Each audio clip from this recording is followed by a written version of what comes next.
On PC and mobiles, I will show you in a few moments how to join EFP Discord server. It's the same method on both PC and mobiles. For this, we will open a browser on your PC or mobile.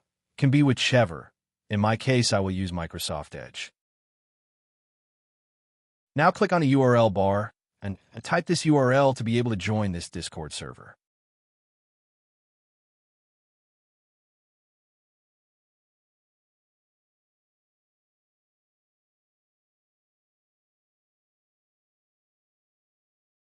Doing this will automatically start your Discord application if you have it installed.